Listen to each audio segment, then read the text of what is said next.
Welcome to another episode of These Are the Aesthetics. I go by the name of Cheech, a.k.a. Mr. Consistency, a.k.a. The ladies' favorite podcaster, a.k.a. Supporter of Black business. And today we have a very special episode, and I know you guys are used to seeing me and Gary, but today we had a cast switch up. Mm-hmm. We have our regular over here. You've seen him. Terrence, go ahead and introduce yourself. Yeah, y'all know me. It's Theese, a.k.a. Chicago's finest. Oh, my a.k.a. God. your lady's favorite doctor. Y'all know how I give it up. So I'm back for another episode. I know it's been a minute, but we back doing our thing. So. And in the middle, we have a very, very special guest. The real star. Yeah, the real star of the show. Let's talk about it. My name is Shayla. Let's see. Okay, Palm Beach baddest. Ooh, Let's get that. Okay. He just set That's the how tone to do right now. it. Y'all don't get mad at me. Yeah, and I think I'm like America's sweetheart mixed with a little toxic. Okay, I did not know you had AKAs, and I did not. Yeah, do you have everybody else got AKAs. I'm trying to chime in too. That was cold. That was cold. I like that. Okay, that was Dr. Love. bold statements were made. Do you have any nicknames? Me? Yeah. No, people just call me Shay, or recently, my Shayla. I would never forgive Tyrese for naming his dog. In the DM, let me tell y'all guys. In the DMs, if you're trying to talk to me, that is not the way. That's annoying. Oh, Please yeah. Don't fuck with that? Don't do it. I hate that. And I think it's a little cheesy too. It's played out. I It feel like if is. I it's get the it. week of, if people were trying to get that off, I think that would have worked. It's the same thing with the Sweetie thing. When Quavo sent Sweetie the that was Icy Glacier. super lame. Yeah, Glacier boy. I'm a Super Glacier Listen, boy. she's too much of a bad bitch to fell for that. Get out of my DMs. Sweetie please. fine. That's Sweetie, bad, Sweetie dude. fine now. They just show you when the Got bag there, money. you can say whatever. Oh, look. Thank you. Yeah. When the bag I there, you agree. can say whatever. Well, what we typically do at the beginning of the show, we like to check the temperature in the room just to make sure everybody is on the up and up, physically, mentally, emotionally. So how are you on a scale of 1 to 10, Terrence, and why? Describe your state of being right now, and yeah, tell us about it. I'm going to say I'm at a cool, 8.5. Okay, why? I'm really at peace. Basically, with my job, we done came to an agreement with FAU. So FAU and Broward Health are partnering up, and basically everybody that goes to FAU can work for Broward Health, and everybody at Broward Health can go to FAU for free. So Free education, more free money. education, I'm and assuming. then people who are doing their internship can come to Broward Health for free. So Wait, it's what do kind you of. do? I'm a director of a clinic. So. I can meet you because I'm in home health. Look at There it networking. Let's There it talk is. about Broward it. Health. I think I have that hospital too. Yeah, Okay, for sure. Hey. Yeah, so I manage a I'm clinic. the dot connector, man. That's what I. Yeah. Yeah, man. That's why I said lady's favorite doctor. It all come together. Shout out to the city. So, but yeah, so we just got a partnership, so everything is going smooth. You know. Oh, I'm definitely gonna visit the clinic now. Now I know some of the Oh, for sure. You family. You people can come through, get you a VIP tour, for sure. It's real smooth. So Honorary doctor for the day, maybe type thing. So but yeah, so with that going on, I'm just in a good space. I like what's going on. Life has been calm, peaceful. So professionally, you good. Professionally, what about good. personally? You great. Personally, I've been great. I've been low key. It's March now, springtime, so this might be the first time to actually come out this year. I ain't really been out this year like that, so okay. This year. All right. What about you, Shayla? How you feeling on a scale of 1 to 10, and why? I think I'm about maybe a 9.5 because there's always room for improvement. Sure. Impressive. But honestly, pretty high. if you would have asked me maybe 2 months ago, I probably would have said a 5. Okay. Because I don't think my mental and the way I fell inside, I don't think it was very good. The mental is delicate. Day by day, it can go up and down. So Up and down. Yeah, especially when you're in situations you shouldn't be in.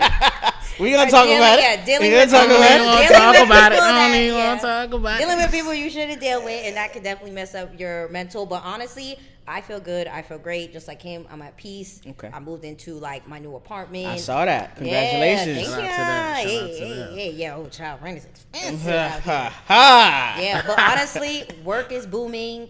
Just, I don't know, everything. It feels good. It feels good. It feels right. It feels like it's God's timing. I think I Okay. needed to go through that for me to get here. Yeah, sure, all the for yesterdays, you know, they create what tomorrow should look like. I like that. Yep. As far as me, man, I'm in zen. I'm in peace. I'm one with the universe right now. I want to say I'm an 8.5. Okay. Yeah, it feels really good. I feel like spring break is like pre-summer in a sense. Yeah. So now I'm just trying to get in the gym, get my body together, which I should have been doing, but in the winter, whatever. Hello. So, you know, I'm getting myself together so I could pop out and do some things, travel. Like, you know, one of my best friends, Gary, he's getting married next year, top of the year. So, again, I want to be able to fit a tux and look, you know, like a snack while I do it. So I got to make sure I get my shit together. But I'm great, though. I'm great. Life is good. And, yeah, I'm happy to be here with y'all. Now, just to start off, everybody is vetted and picked to be on the show, whether you know it or not, right? I know some people reach out, they want to come to the show. I've known Shayla since, I want to say, high school. And over the years, you know, I've seen the evolution. I've seen her transform and blossom into this beautiful woman that she is today. And if you really follow her, I don't know if your account is public or not. No, it's public. Yeah. I feel like you exude what soft life is. And I be jealous. I be at work jealous because your life is literally beach, traveling, concerts, hanging out with your mom, going out to dinner. And it's like you don't have I don't know if you brand yourself that way. I don't know if your life is literally set up like that. But you look like you are just floating. You are just a free spirit. Like, how did that come about? Like, how did you get here? Okay, honestly, what you said was true. I think that's what I like to put on social media, but also I am that. I'm very zen. I'm very cool, calm, collected, unless you test me, and then the jersey's going to come out of me. Okay. Jersey? She's from Jersey. You from Jersey? Yeah, I'm from Jersey. Why, you from Jersey? No. New York girl. Like Girls from the north, man. Yeah, y'all a little more rough on the skin. Okay, but I was raised in Jersey. I was raised in Palm Beach, okay? Palm Beach, baby. But no, honestly, I really am pretty zen. And even on Instagram, I'll still show a little bit of my vulnerability side. Okay. Obviously, I like Instagram. It's for the public. I'm not going to share all my business on there. Yeah. But majority of what I put on there, I lived a life that I created and that I prayed for and that I just love. All right. That's amazing. And I feel like over the course of the show, the people will experience some of your personality as well. And let's go ahead and get started. So there's been a lot of things going on. Let's just start with some of the biggest news, some of the biggest things I've been in the news cycle. So if you watch sports or if you're on social media, you've seen earlier in the week, I want to say towards more so last week, Lebron, you know, during a game, during a timeout, confronted Stephen A. Smith, who's a media personality. He's an analyst at ESPN, and you know Stephen A. Smith is known to be very vocal. He's one of the most powerful men in sports, talking about sports, you know, in that space. And, you know, the people he likes, he'll speak highly of, and the people he dislikes, you know, you're going to hear that in his tone and his voice. That's exactly what he does too. In those lines. Yeah. But he does great job. He's very respected. So during the game, LeBron went over to him and said, hey, keep my son out of this shit. You know, his son recently joined the NBA, joined the Lakers organization, but his son has been facing a lot of criticism. Now, to open up the conversation to y'all, I feel like as a father, LeBron did the right thing, because if someone's antagonizing my son or attacking my son, I would like to step up and do something. But as a professional, I feel like, hey, that's what comes with the territory. If your son plays in the league and there's people that are paid to analyze and talk about the sport and the people that play the sport, it should be free game to talk about it. A lot of people have been, it's been a lot of, ideas. People have been fighting this and giving their opinions throughout the week. I just wanted to hear from y'all. if your kid was in that predicament, or if you wanted to step up to your kid, like in what facet or in what fashion would you get that done? I mean, yeah, to start off, I mean, as soon as your kid become a professional, that shit go out the window. Like, Bronny is not a high school player, college player. He's getting paid NBA money. He's a grown man. Like, scrutiny gonna come with it. You know, he's gonna get more scrutiny just because of how he came into the league and you're not performing at that level. So that's what. And as a parent, you can't protect your kid from everything the world is gonna throw at them. It don't go like that. It don't go like that at all. And Stephen A., he's one of the more non-biased people. Like, he has his favorites. He's pretty fair. But he's analytical, and he's going to call it like he see it. If Bronny was averaging 20 points a game, nobody would say nothing bad about him. But yeah, but knowing that you're LeBron James' son, you need to come. It's tough. It's tough. You're going to need to come. You're going to have to It's a tough predicament. It's something where it's like your dad's one of the greatest to ever play. Yeah. You won't. It's tough to live up to that. Michael Jordan's son didn't even, you know what I'm saying? It wasn't even, so, you know what I mean? So no, for type shit. So it's like, it's a tough predicament to be in because your dad has put such a standard. And just because you're his son, everybody's going to want to see that standard or better. And you're not going to outdo it. So LeBron should have let him develop at USC and then come to the league. In my personal opinion, he did 1 year at USC. He should have did his 4 years at USC, become a better player, coming to the league. I think he would have been less scrutiny. He jumped the line over all the recruits that were better than him. Really thought, because he's LeBron James' son, that he was going to show improve, So, and he has potential, don't get me wrong. He definitely does, because in the G League, he's averaging like 20 points in the G League for sure. So he's doing his thing, but he just needs more development. But it's out of character for LeBron. Like, you don't need to do that. You got bigger fish to fry. But I get it, because no matter what, it's your kid. Like, and that's why I'm empathetic. If I was like LeBron James' son and I was in his position, I know for a fact, my mom would be going off. Yeah. But I look at, because I don't really watch sports, but I look at that situation almost like Beyonce and Blue.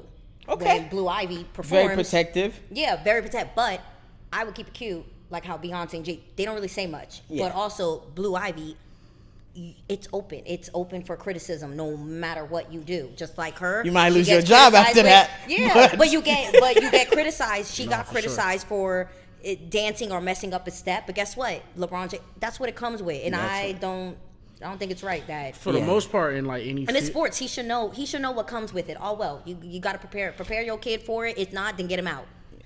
To me, it's like you can't just enjoy the perks of the gig and not enjoy the scrutiny that comes with it, because at the end of the day, like, you guys are getting paid millions of dollars to be on TV. There's people that are paid to talk about it. There's people whose job is to study you and see the mistakes you made and the good things you've done to talk about it. And on top of that, like, this is the microscope you created and you put on your son. If he was just an average Joe, he was just in marketing at a firm or somewhere else, people would highlight him if he comes to a game, but nobody would really care to talk about him, during a sports broadcast. But he should have took some of that criticism and kind of learned from and be like, okay, well, how can I be better? Like, how can I show my son? Maybe we do need to practice more. Maybe we do need to do more. You just take it for how it sometimes criticism is not all bad. That's true. And LeBron, let's be honest, LeBron was not going to do anything. Like, LeBron, you are signed with, like, you have too many brand partnerships, too many deals. You're the face of the league. I don't picture a world where you're going to put hands on Stephen A. Smith. You get what I'm saying? Like, I know, you think it was heat of the moment, you think he did it on purpose? Because, a lot of people like to do things I feel like he did it for attention, and he did it like, I'm stepping to you as a man. But, like Stephen A., well, I'm going to be real, though. Stephen A. got everybody's number. You could have called him on a one-off. And that's my thing. You got all his agents' numbers. It's like they could do this way behind scenes. You know how I feel about people in power. I feel like if I work myself up to be in a position, I want to move like I'm in that seat. If I'm LeBron, personally speaking, I would try to reach out to Stephen A. Smith to have a word with him, try to meet with him on some one-on-one shit. And if he's dodging me or, or whatever, I would try to contact somebody at ESPN. And if it still goes further, I would probably issue a cease and desist to keep my son's name from being brought up in certain... Yeah, but it shouldn't... It shouldn't It's be fair a game, problem. though. You are You're a public figure. You are a public figure. You are playing a sport. Everybody's gonna get criticized. Yeah. And obviously, you knew that from LeBron being LeBron, that's what's gonna happen. I don't think he should. I think he should just kept his mouth shut, stood on the sidelines, and talked about it with his family. That's very logical of you. I don't know. I just don't think it's like, okay, we'll give a call. We'll do that. Everyone, it's free will. Everyone has their opinion. Everyone can give their opinion, and especially in sports, especially in music, whatever it is. I don't know. I don't think he's wrong. I mean, I think LeBron is wrong, but I don't think. I don't know the other guy because I don't watch sport. But the other one, yeah, I don't think he's wrong. Stephen A. Yeah. The other one is crazy. I know that name. I like how. Listen, that was funny. That was cute. Okay, but that's his job. It's almost the same thing when we brought up like Charlemagne. Same thing when we brought up like the shape. That's what job. it is. Oh well, that's their job. Yep. No, I mean everyone used to get mad at Wendy Williams when she used to talk shit. Oh but guess my what? God. That was her job. Yeah, that was her job, and she did it well. Well, leaving one person on the hot seat to somebody else who, equally as recently been in the spotlight. Doechi did an interview on Hot Ones, and she was being. There's a segment on the show where they ask questions, and I think the question was, "What's her deal breaker in relationships?" or something in what's your red flag in a relationship? Thank you, Mito.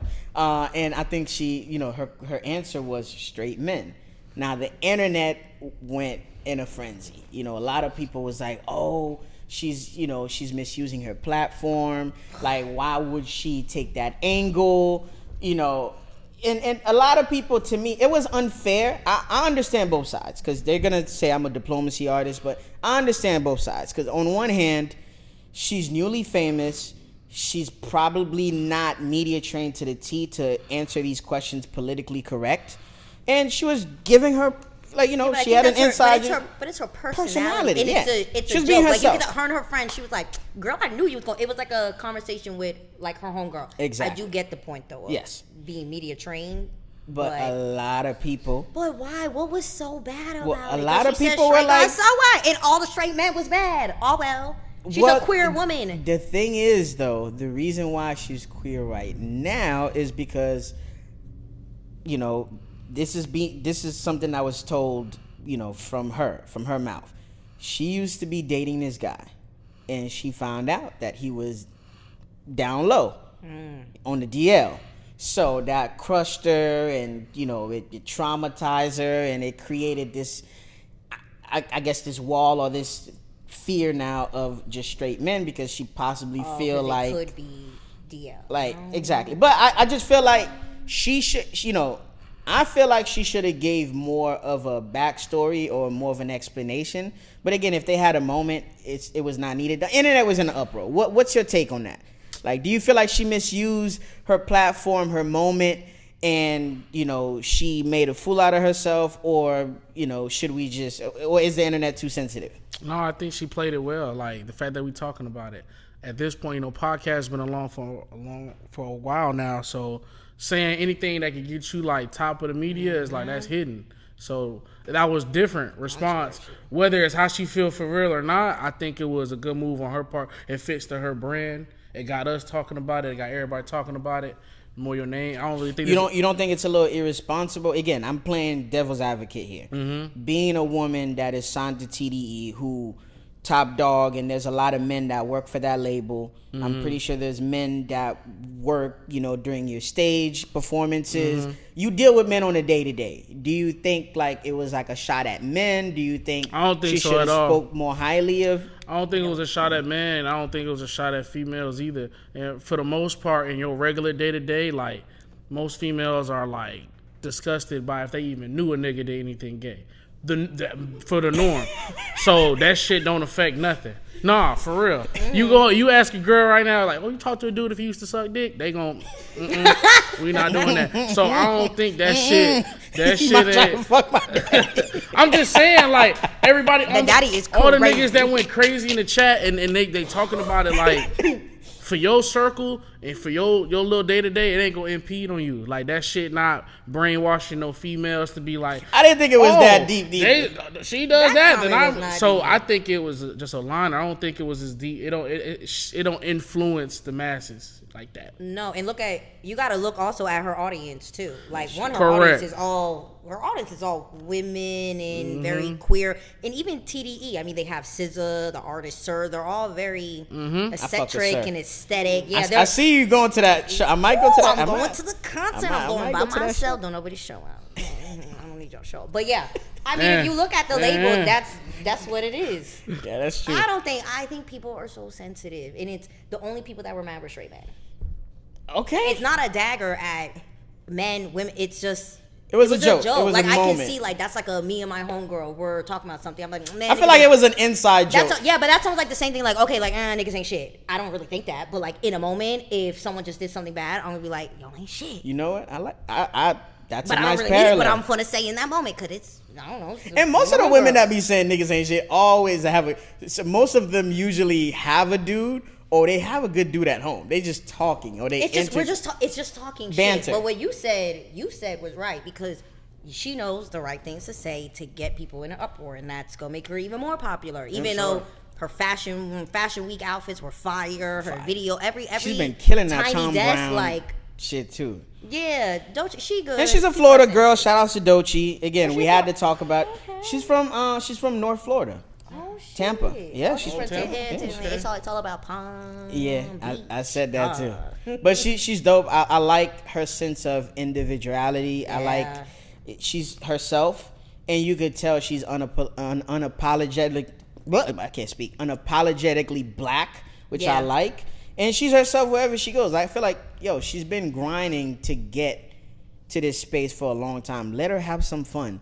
Like, women can talk shit too. Women can be expressive. Like, I've been privy to a lot of girl talks because I've had a sister, but they're not so different than men when they get to talking about some of the shit they go through. It's okay for men to be up in a frenzy and talk shit about women, and then they get mad at us when the women start having a right. No. Yeah, that's true. That's not true. Fair.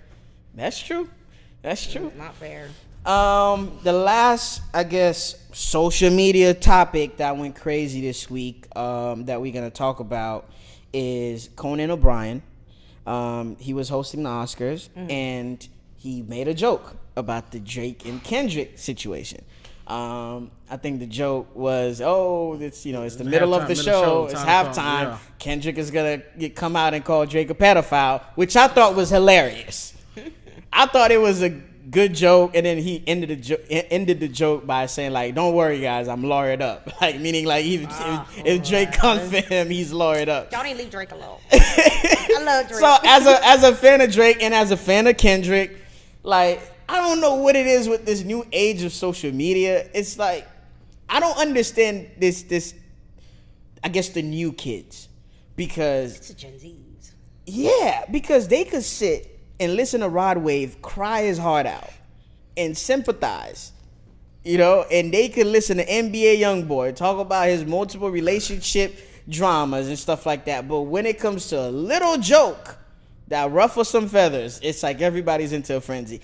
I personally think the joke was like very funny. It was, obviously they're gonna use things to reach to a younger demo. Yeah. The Oscar show is usually boring. They're talking about movies. It's usually long. It gets dragged for hours.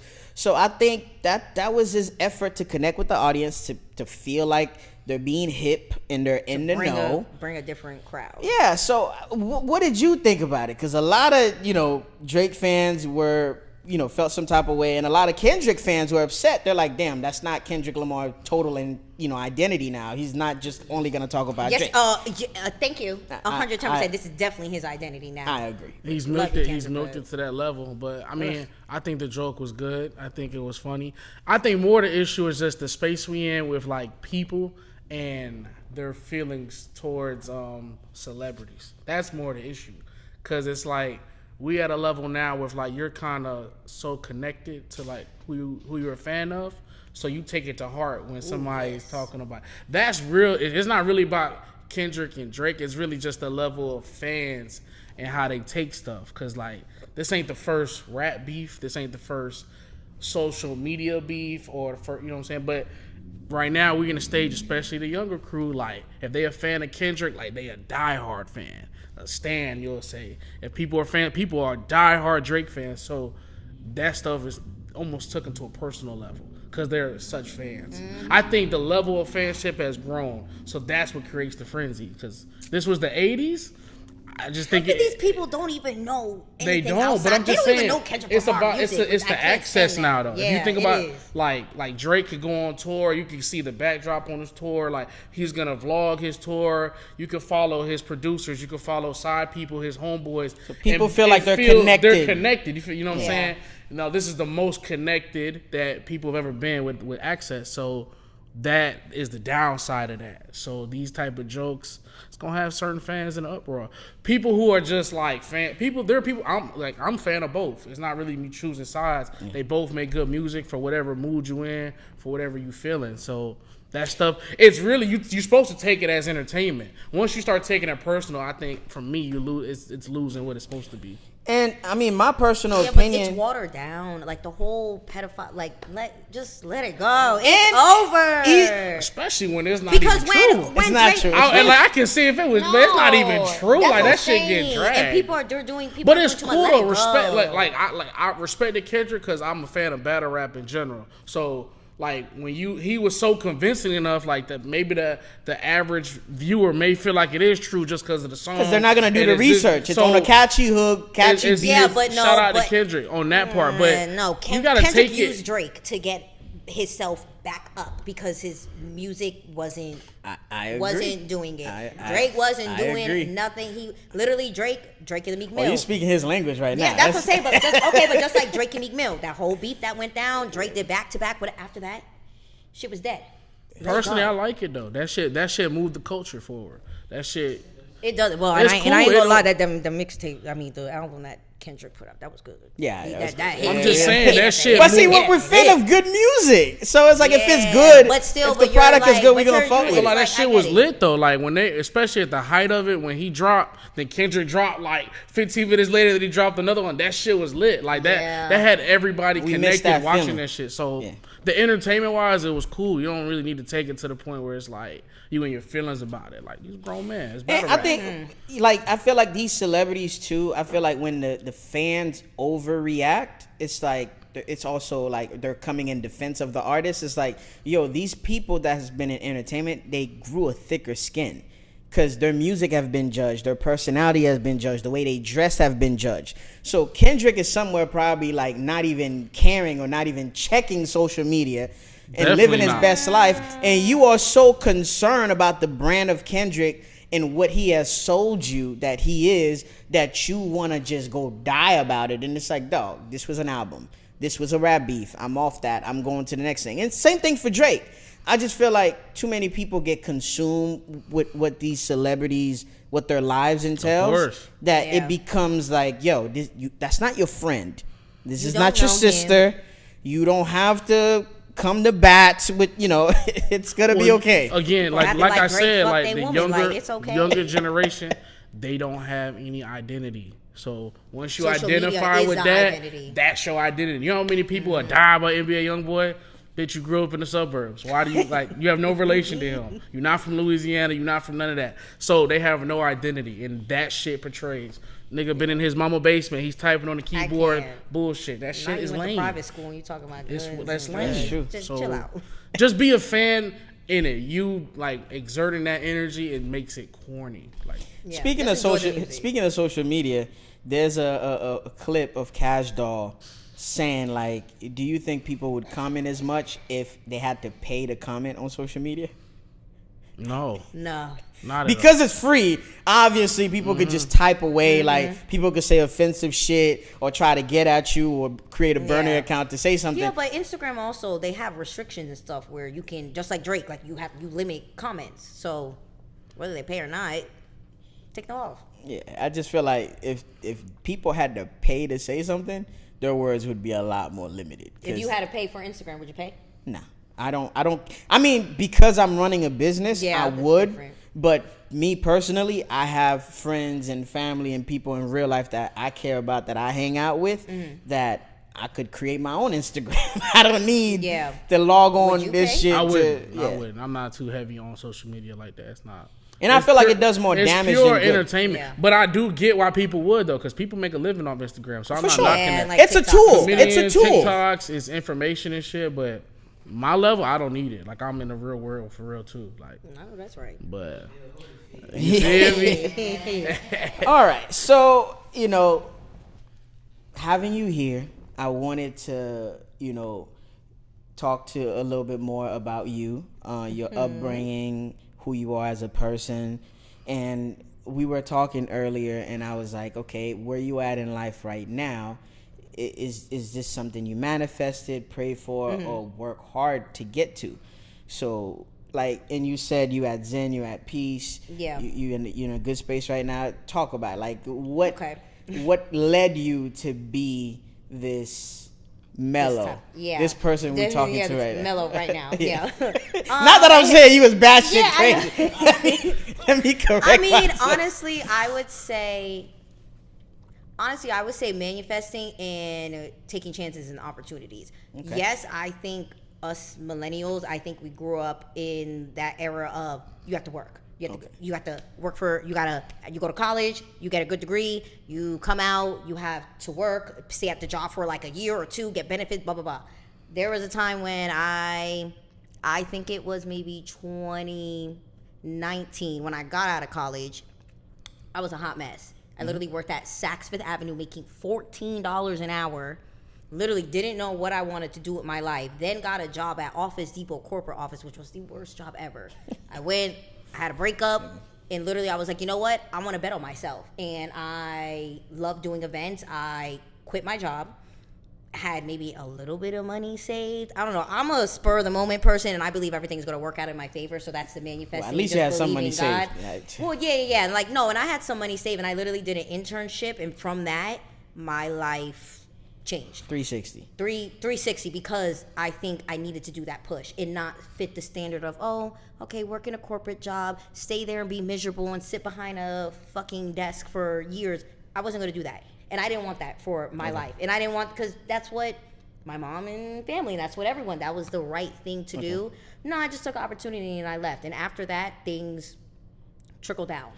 So was that more so situational based, or does that hunger and that resilience and that work ethic, does that come from maybe seeing your mom work hard or growing up? Obviously, my mom, she was a single, grew up single mom. She worked hard and I saw her do that, but I also think I needed to take a chance for myself, because I think my mom also, I wouldn't say she played it safe. She had to do what she had to do. She had me at 20 years old. She had to make money. My mom was a hustler. Okay. And also, I'm the same way. If you give me $1,000, I'm going to come back with $100,000. We love that. Yeah, no, my mom don't play. That's how I learned to be a hustler. But honestly, I don't know. It's so weird I say that because I'm a little spiritual. Okay. I feel like God pushed me. Just pushed me to do it. Because something personal happened to me within that relationship that made me realize I gotta put myself first, and if I'm gonna be happy in life, I gotta do something for that myself. Relationship will do it every time. I'm not gonna lie. The relationship gonna do it. Okay? I ain't gonna hold you. Niggas done lost weight after the relationship. Yeah. Got degrees, bought new whips, start traveling. That's part of the journey, though. You need that. That pushes you. You need because that. That's what I'm saying. Certain situational things happen, but even this regarding of the relationship, after that, my other big moment in life was I was probably going through it with friends that I probably should have let go, or maybe I was the problem. Who knows? Yeah. I'm gonna take it because I'm gonna take responsibility for it because I did play my part in certain friendships that went wrong. But I think that also happened for a reason. Very mature of you. No, it is because friendships I'm a with villain. Females or dudes? No, with females. And I guess I am a villain in people's story, and also we just have different perspectives of it, and that's okay. You see your way of maybe I should have communicated, maybe I should have said if something's wrong with me, but that's also triggers and things that I'm learning in therapy now. But that also pushed me to pick up everything, and I moved to Dallas for 2 years. No friends, no family, no job set up. I just had so much fucking faith, and that shit worked out, and that grew me so much as a person. I had to do it. I didn't have anybody. I had to do that shit myself. If my car broke down, I can't call mommy. I can't call my friend to come pick me up. You got to solve it yourself. Okay. That made me grow up. Because me and him, we have those conversations all the time, right? And because we, you know, whether he has a twin sister, I have a sister, and it's like sometimes watching the dynamics in female friendship groups, like you rarely see. Obviously, there's a hierarchy in every group. You know, there's a leader, the ringleader, people that they follow.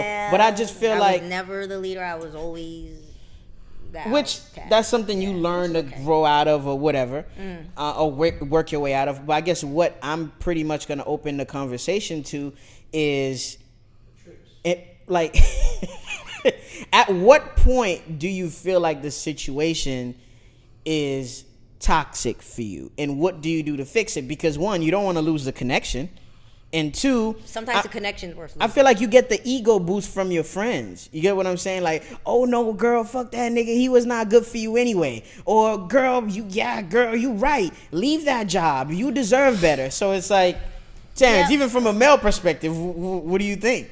What do you think happens? I got a different take when it comes to female friendships. Like, I respect them for sure, but it's in a different dynamic. He's so emotional. Who? Females, us females. No, for sure, and I'm glad she said it before I jumped out. Females, they're just miss one birthday, fake ass bitch. The way they're wired. You missed my birthday dinner, bitch. It's so funny because I've had this conversation with females and like they don't get it. Like for niggas, it's like, let's say I don't know Cheech, and we hoop at LA Fitness. We don't know each other's name, but every time we see each other, we dab each other up. We hoop at LA Fitness. I don't know his name. He don't know my name. I don't know his birthday. He don't know my birthday. That's my homie. There's a different level. Now, I ain't saying it's my best friend, but that's my dog. There's a level of respect when it comes to niggas. There's a level of camaraderie and longevity that comes with niggas. Okay, so you said that you don't know his birthday, you don't know anything. So say if you know that he has a girlfriend and you're out and you see his girlfriend with another man, you gonna tell him, or you're not gonna tell him because that's not your That's a wonderful question. That is a good question. Next time at LA Fitness, it might be a conversation, and it might be just a lookout. Okay. Because what we do as men is, because that's how we gauge your emotional maturity too. Because what we do is we tell each other the truth. Because he's one of the friends that hold me accountable, but he'll tell me the truth. What we do is, hey, here's the information. Now, what you do with that information, like if he see my girl out with somebody else and he comes and tell me, now, if I trust and feel like he's not gonna lie about it, and I go and address that with my girl, she lies and I take her back and stay in that toxic relationship, when I'm heartbroken, he's gonna look at me like, I told you so. He's not gonna baby me and be like, it's okay, he wasn't the right one. Maybe the next guy is gonna cherish you know. I mean, every friend is different, because a lot of my friends now, they like, bitch, I told you so, you should have been out of that. And I'm like, okay, yeah, you right. I'll rather a friend be straight up instead of if I'm crying, yeah, you can comfort, but in my head, females, we in the fallout meter, I'll call it, for females and niggas is way different. Like, y'all threshold for females to fall out it's so slim. Like, you miss an event. I'll be real, for niggas, it sounds extreme. You have to miss my wedding or my mom. Unless he walks in and I'm literally fucking his wife, it's hard for us to fall out. Or money, and the money has to be of a certain amount.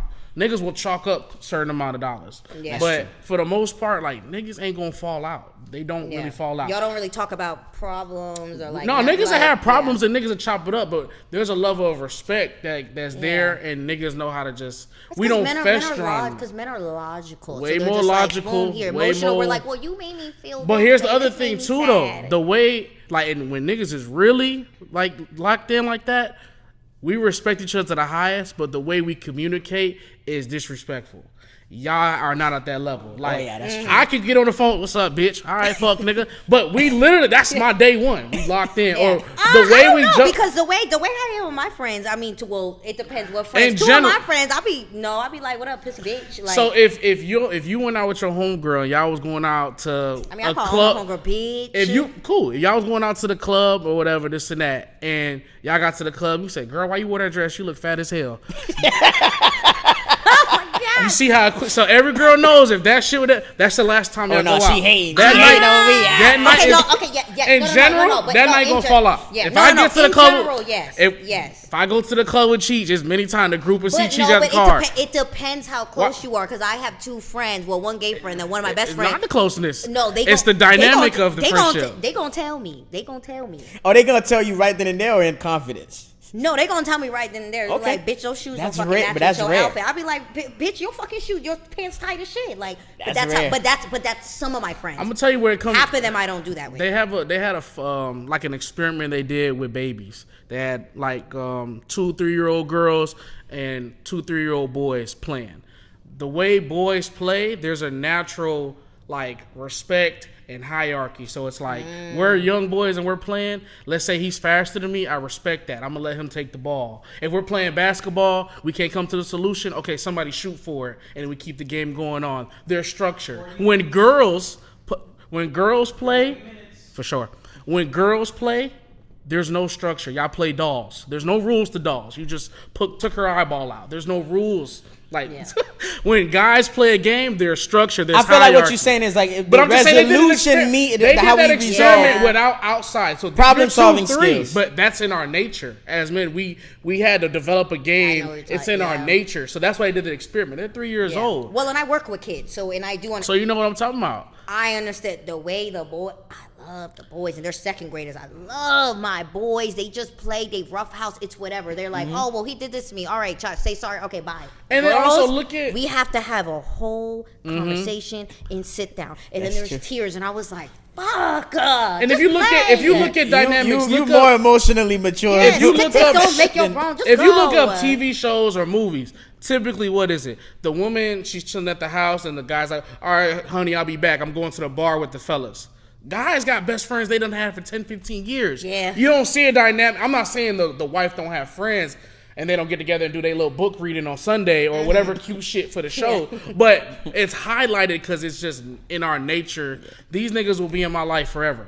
Like, it's just how it's locked in. Yeah. The only thing that splits that up, it could be distance. Because, like, he could get a gig in Hollywood to do his podcast. But no matter what, but we still locked in. But if niggas live in the same area and we doing our shit, we going about our ways, it's always locked in. And niggas don't got to talk every day. They don't got to do that. But it's always there. Yeah. It's a little more simple for us. Females, I haven't seen like, I'm not saying it don't exist, but it's tough to come across a female group that has the longevity that can match nigga groups. That's a good conversation. It's night and day. It's not. We got a group. I mean, our group going on a decade. We about to enter. So we got to be together all our 20s, and then we go into our 30s. That's rare. That's rare. And you guys never had like a fallout. We've had fights. Niggas get into it. Like these become your brothers. We done been out of town. We done been on trips. We done had day parties. Like you name it, hotel functions, whatever. But it's nothing to the point where we not going. I think what typically divide men group is women. When women get into play, because women have been the downfall of all men though, and that's not a diss towards y'all. That's not a diss towards women though. I'm just saying. Like, no, it's not a diss. But it's just you mean like kingdoms have fallen. I mean, women have caused wars. Like y'all are. You know what I'm saying? Like y'all. That's a testament to how powerful they are. No, it is though. It's just it's used like. Ain't nobody telling y'all to fall for your knees. But I get it. But y'all, no, but I do get Easy it. Like, said especially when men get into a relationship. Like, say if like there's only that one single male friend, but then everybody else in the relationship. Oh yeah, that's tough. It's a little. That's tough. You're kind of like, okay, well, how come you can't hang out with me? But it's like, okay, but I'm with my woman. You gotta respect that. That's kind of what I'm going through right now. But anyway, does that make you feel the way that your friend is? No, but I'm saying like your friend getting married. Do you feel like a little like, damn, I wish I had No, like that, actually, I applaud it because honestly, I've seen the best and the worst of them. So now I get this joy of like, yo, can you believe that 5 years ago this guy was just wilding out in Brazil on a balcony and now he's crying at his to us is like, I feel like the way what we think and what ultimately comes out of our mouth is different. It's processed differently. It's more like, wow, the evolution. You know what's weird, and I think that I noticed, and I'm not gonna lie, I'm a victim to it too. I think with females, and that's why I kind of like how like men are when they get in like relationships, whatever. Like they don't feel like, damn, I need to go hurry up and get me one. I feel like with women, we tend to do that. So it's like I've always been like kind of like the single friend. Mm-hmm. But when my other friends started getting in, you know, like relationships, we're all talking to the same guy, and I'm kind of fell out with mine, but they're all still talking. A little bit in me is like, damn, they're all talking. Maybe I should just go give him a chance. He could be fucking completely trash, and we will still give a chance. Oh, for sure. Because I'm hearing my other friends, they're like, oh, well, you know, I'm in a relationship. Okay, we broke up. But then I'll be like, oh my God, well, my relationship is thriving. It's so good. They will literally go back knowing that it's not good just because we're all in it. And a lot of I don't care what no one says. All of us females, we have done that. And we do that. And you know what's crazy? Another thing that we do, and especially with Gary, since Gary is, you know, he has a fiance now. Mm-hmm. What we do, like, I feel like a downfall for y'all sometimes is you guys, like, gossip and tell all the little things that are happening in the relationship to your friends. With him, he won't tell me anything that's happening to a girl he's dating unless it's severe. And I'm not gonna 110%. And then what makes the conversation interesting is when I'm like, all right, this did not start right here. Tell me the backstory. Now he's telling me months of shit that led up to this moment, and now it becomes like this, not in a sense therapy session, but where we chop it up. We don't, like, he don't tell me, like, he might be upset. Those are lessons females have to learn, and I learned that from my last relationship, is to shut the fuck up. Shut the fuck up. Unless no, but I'm serious. Unless it's something like serious. It's kind of like Shayla is one of the most emotionally mature women I've ever met in my life. It took time, and it's crazy because if you would have saw me in my last relationship, I was so anxious. But I also think that was God in a way telling me to get the fuck out, like, because I'm very in tune with my feelings. But also shut the fuck up, especially if you're gonna go back. Don't tell me. Just don't say anything. Deal with it. But I think also me being an only child, it's kind of like got some type of codependency where, like, you know, if y'all have sisters, so if something does happen, you can kind of go to your sister and be like, hey, I need a female. You had to deal with that shit by yourself. Sometimes maybe I didn't trust my own judgment. I'm like, damn, I need other opinions. But I noticed if I have to go to 6 people with the same problem for their opinion, I already know the fucking answer. Follow it. I'm looking for them for validation and be like, no, girl, it's okay. You can stick around. I'm like, oh, okay, yeah, maybe I can. No, get the fuck out. This man is toxic. It's an even deeper issue. I feel like I love this conversation. It's so refreshing. No, look, you don't understand. We are the problem sometimes. We are. I'm the problem. Like, I know that. It's refreshing, especially because one of the first questions that I used to ask this on the first date, right? When somebody brings up their past, which I'm not a big fan of, right? Yeah. And I it matters. And it matters, but I'm saying I don't usually. You don't. Nobody likes to talk about their ex on a date with somebody else, right? Mm-hmm. But when it does come up, like the previous, you know, the history comes up, or they highlight something, or they respond to something differently. One of the questions that I used to ask is, what are some things you done wrong in that relationship? Because a lot of women feel like, oh, I was just existing and I was doing everything right and he did everything wrong. And it's rare to find women that actually say, you know what, I could have been more, you know, I could have been better in this department. That comes with emotional maturity and real life. No, because I can literally admit I was a lot of the problem. Maybe like outstanding. Honestly, maybe like 65-7%. But also the problem was, but I can say the problem stemmed from my anxious and my anxiety because of it is some of the things that he was doing. But also I should have. You doing the work and you in therapy. I could. No, 110%. I'm in therapy. Yeah, I'm in therapy. Real, so this is the most healthy conversation I've had. What you put in? No, I just want to. I'm just digging deeper, just in general. Okay, yeah. You don't gotta get too fancy, but just in general. So when it comes to like your past relationships or your past dating experiences, how did it come about? Like, do you choose your guy, or does the guy choose you? Well, honestly, I've probably been in maybe 3 serious relationship. My first relationship was my first love. I can 110%. I'm gonna say it now. I mean, he got a girlfriend, but that man, I thought I was gonna marry him. I chose him.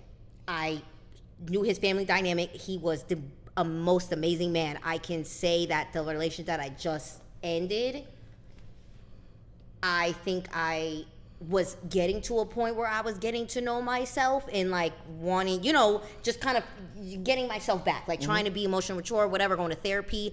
And I think I like the fact that he chose me. So he chose me. And I was like, damn, a guy like that. Because on paper, it's good job. He has his own house. He had his own car. He got his own career. Da-da-da. And I'm like, ooh, a man like that. Knowing in myself, I really should have been like, bitch, you got your own house, your own car, your own... No, it doesn't matter. You can be good on paper, but if your fucking heart is evil and is bad-spirited, we're not going to fucking vibe. That's true. But again, because it's all female, and y'all don't come up in here judging me either, okay? Oh, no, they not. I feel like you're probably one of the most relatable. Yeah. Like, you going to resonate with a lot of people.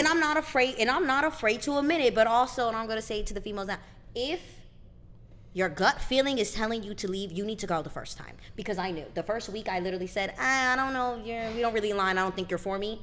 I should let it go. But I didn't. For sure. But yeah, I think my last relationship, I think he chose me. And I think I like the fact that he chose me because of his status. Okay. And I won't be doing that anymore. Next time I'm choosing my own man, and if that nigga wrong, bye. You got any? You said you grew up single mom, so your dad not around? No, dad not around, and I recently just started being. I commend you for that. You got any other males that are like any high males that you respect? Yeah, like my uncle. Like my uncle, I respect. My mom. Fiance, God rest his soul, because he passed away last year in a motorcycle accident. Sorry. Yeah, so I have men, especially like my uncle. He's the epitome of that trip was fly. Your uncle know how to do it. My uncle was doing it. He got it. Now I saw the trip. The trip. Shout out to your uncle. Yeah, but I also think like maybe like recently, I don't know. I feel like that relationship happened for a reason. I think recently I started kind of noticing like, okay, like these are the men in my life, and I need to see and evaluate like, okay, like what do they do that's actually good? Like what is my uncle doing that like happy wife, happy life? That's like his motto. He takes care of everything. He takes care of us. It's him and a bunch of other girls, because I have a cousin, my mom, and then like, you know, he just takes care of us and just loves. He shows his love in a different way, but you can still, but in a healthy, but you can still feel it. Do I want that? I would want a man to like really show me love. But yeah, I think I have good male figures in my life, but there's also little things that I would tweak that I think that I would want for myself. Nah, for sure. That's fly. I like that. Now, before we run out of time, because we're about to wrap up. I told you that time fucking go fast. So you were... You know, you had your own swimsuit line. I'm definitely gonna highlight that. When are you gonna go back to the business? And you're not doing anything for men too, which I'm tight about. No, I'm going to. I'm going like, to. Come on, Speedos. No, let's get honestly, some. Can we get some shorts? I'm saying you will. This is the year, though. This is the year for me to just be all around creative. I want to get in my bag. I have my own space now, my own routine, my thing. I got a rug making machine, so I'm gonna start making rugs. Okay. I just want to be. We need a new studio. That's the first assignment. I'll send you the logo. We need a studio rug. No, seriously, I got y'all. I'm dead. And I think too, I did like the bathing suits. I think because I get bored easily, and I'm like, it's so stagnant. I just want to create something where I can just create everything. Yes. Because I just want to do that. I want to do a bathing suit one day, but then I want to do a rug, and then I want to do a painting, and I want to go knit something like. Because your perspective is different, and you good out of a lot of things. And I think lifestyle wise, if you broadcast what you do, or even had your own YouTube channel or series that you do on, I've been wanting Instagram, to, but every time I set it up, I'm like, I gotta fucking. Because you know what it is, it's not like you trying to do it. That's your life. So and you know, do you know how many people tell me it's so hard? I want to do TikToks. I have literally planned ideas. It's a discipline. Every time I get up, I'm like. You gotta make time for it. You have to make time for it. And then I'm like, I can really just sit there and click record, because I'm not about to get dressed up. I'm not about to make it real for you. Like, posted a video the other day of me literally just waking up, crossing the eye, dancing. Fuck it. Like, I might just post that. Oh, well. I just don't care. Like, I just want to be chill, authentic. I feel like I look at other people's stuff and be like, damn, like, I gotta get my editing skills. I gotta have, like, longer hair. Or I gotta be skin. I don't give a fuck. The hardest part about it is to start. Once you start, and you're gonna, you know what, even doing this, my advice is you're gonna fall in love with the journey. and you're gonna tweak and go. Because again, once we started, we had to find a studio. Then with the studio, I got people in my life that are good at this that I could add here. You have to use your networking people, and this is coming along well. For sure. So again, he's in the medical field. When he could bring his expertise to the show. So I think you should just give it a go and do it. Funny, you remind me of like you kind of look like Drewski. Everybody says he do. You look like and you like act like you got that. Yeah. Yeah, nah. That funny like Florida. But vibe. you are very refreshing. This won't be the last time that you get the invite to come to the show. Oh, sure. And I think this episode is gonna be special because of your energy and just your way of life and the accountability. Oh my God, it's so refreshing. I can't wait to tell my therapist tomorrow. No, this is good. I can this tell is you, good. yeah, you were refined. You've done a lot of self work, and I could tell. Yeah, took a lie. Because you refining your tools, and you and your grown woman. I learned you can't be bitter and you can't blame everyone. Stop playing victim. You can't be a victim. And I also you smooth. Also hey, doing that. I don't want to be around people. I know you probably smooth as fuck on the date because the way you talking right now. Oh, I know how to choose, honey. No, hey. You saying all the right shit. Yeah, we'll go on a date and I'll leave you on red the next day. Hey. That's good. All right, that's that's the toxic. That's not no. Well, Virgos are kind of. They're both. They're both. They're both. They're smooth and toxic at the same time. Yeah, if you could get me out of the day, I like being by myself. Yeah, but anyway, this was a lovely experience. Thank you, Terrence, for coming through. For we definitely gonna do part 2. Yeah. As you can see, I was the star of the show. I'm sorry. For sure. I'm sorry. Your view's gonna be up next time. You prettier anyway. It's fine. I don't. It's okay. You're not hurting his feelings. You got a lot of work to do in the beauty department. Add me on IG, y'all. I do. Yeah. What do you go by, and what can the people Yes, find? you can add me on IG. I had to change my name because the kids be finding me. It's s.Monique Rush _. Huh? Oh, a stalker. I mean, shit, I probably got some of those too, but all right. Yeah, and it's MONIQUE and RUSH. Show some love. She has a lot of things in the works. Yeah. And tap in. And don't be blowing her up. Don't be flooding the DMs. Please don't. I don't have time, and I don't want to. Don't do it. She's not interested. You're wasting let your time. Let me not Kyle. Look at me hating. You're wasting your time. Terrence, where do you go by? Where can the people find you? Yeah, y'all already know. King Terrence _ 3 G's on that King Terrence. The other account got hacked. You feel me? But we back. Follow me on there. And this ain't the last time. Y'all see me soon. Yeah. Chicago's finest always. For sure, man. And it's been lovely. I go by the name of Cheech, a.k.a. your favorite broadcaster, a.k.a. I had a blast. This has probably be the most fun and insightful conversation I've had all month.